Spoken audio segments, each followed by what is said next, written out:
Recently, you picked up a VFC SCAR H, and you watched my recent upload on it and my entire review video and realized very quickly that this thing has the full capability to shred itself into pieces, specifically because of how aggressive it recoils. Well, what if I told you I have the single product that very well might keep this beast from obliterating itself? This is the enhanced buffer from Black Variable. Black Variable is very well known around the heavy recoil Discord for making custom upgrade parts for a slew of replicas that much need it. And there's a difference between what this buffer does and the one that's already inside of the VFC SCAR H. This one comes with a setting of even bumpers, where the standard, you'll see in a minute when we take it apart and install it, only has a single buffer on the top. This one has two, and they're a little bit more shallow as well as even. So when your recoil system or your bolt slaps backwards, it will catch it a little bit nicer. And what's really unique about this one is it helps with the braking of the lower receiver, where the only stop on the standard VFC SCAR is back against the plate of the recoil rod. And then this small little nub down here that catches on a flat piece in the lower receiver, that's just going to break because mine's already cracking. This will allow us to now mount it up at the top of the upper receiver as well, which is going to help stabilize it even more and take some pressure away from some of those parts that break. Obviously, you can see this is printed with some sort of stock cap. These look like they are 0250. I don't know if that's like an item number or something. And we got a countersunk screw up the top. So let's go ahead and get this installed. I believe what I'm going to have to do is take apart the scope as well as the rear sights. So we'll get to that in just a second. First things first, I just want to pop the lower receiver off, and we'll take the stock off. So just going to press this pin out from left to right. It will stay locked in place, so it's not going to come out all the way. Then you're going to pull the receiver down from the front and forward, and you're going to need to put your lower receiver aside. For the stock, it's very simple. You're just going to pull this guy downwards, and be careful, there's a spring back here. It won't come flying out, but it's back there. Here is your rear coil rod and spring. Keep the bolt in place because we don't actually need to take that out. And in the base, you could see that system that will be replacing right here. It's got two notches to take it out. Now, I'll show you a couple of the differences and problems here. So in the lower receiver, you can see this piece of plastic. This helps catch some of the recoil using this little nub. And we were just constantly tearing that guy apart, which is a huge problem. There's no mounting system up on the ceiling, so obviously all of that pressure is now pushing unevenly down into the base. This is your single buffer, whereas I spoke briefly, we have two buffers now that are slightly more shallow, but even. So every time the bolt comes back, imagine this is the bolt. It's not. The bolt is on the inside, but every time the bolt comes back, it's going to be slamming against this buffer, and it'll slam evenly, and we can actually leave that in place for now. I believe, if I'm looking at the system correctly, that screw there, that countersunk bolt, is the one that we're going to have to remove. So I do have to take the scope and the rear iron off. So let's go ahead and do that now.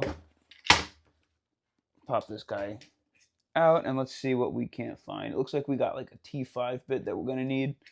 We'll see if that's the one.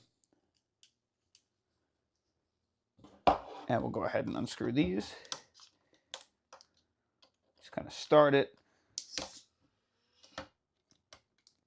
All right.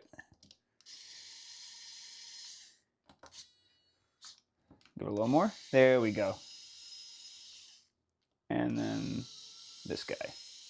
And that should be enough to pop the West Hunter off. And I don't even think we have to take this guy off. I think we should just be able to access that screw here. That is just an Allen key. So we'll switch out a bit for something probably like this. Let's see if that works. That does look to be doing the trick. Dang, these are in here pretty tight. We shouldn't have to take anything else off. We should just have to remove this and replace it with the screw that came with the black variable buffer. And we'll kind of just put that aside. Now if we take a look, this is going to also be an Allen bolt. Is it of the same? Yeah, okay, so it's basically the same exact size. I think this is M4. But you can see there's a small little nut on the inside there that's going to help lock it in place. And then this one in particular is quite a bit longer than the stock one. So what I'm going to do is drop this guy in. Should just screw into the receiver as long as the pitch is the same. And then what we have to do, I don't know if you could see, but you see how it's got like that half moon shape there? We got to keep that nut in place, and we have to sit that half moon shape around the half moon shape on the top of the buffer, facing those rubbers towards the front of the barrel or the front of the receiver. So we'll slide this guy in. And are we gonna, there we go. Okay. I don't know if you could see it kind of sliding on over that. It's a little tight. It's not a big deal. Make sure we're all the way back. And I'm actually going to drop the power on this a little bit, just to make sure that we are going in the right place.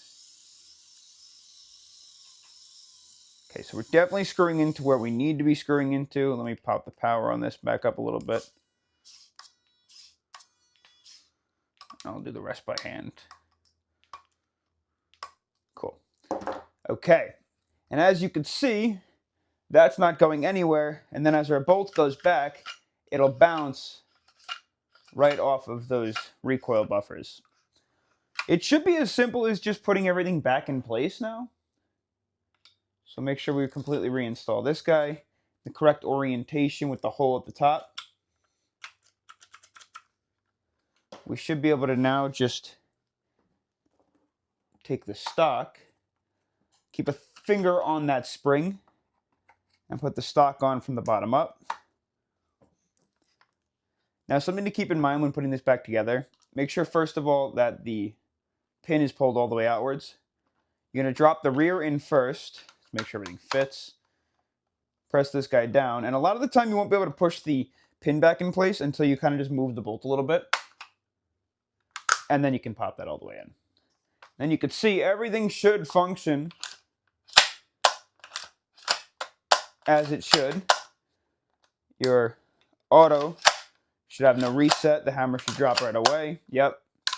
And safe should only be engageable when the hammer is set. There should be no trigger movement.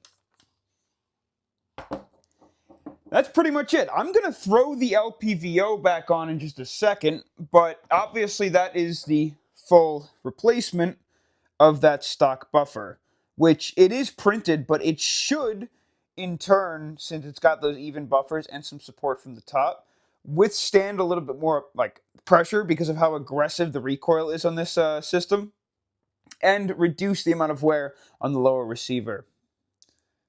That is the black variable upgrade. Hopefully your VFC SCAR H will no longer implode. And again, I just want to say, side note, I picked this up on my own. I did not have this sent to me. This is not a sponsored item. So hopefully this works out well and it doesn't just break in the first couple of shots. But from my understanding, that shouldn't be the case. I'll catch you in the next one. Peace.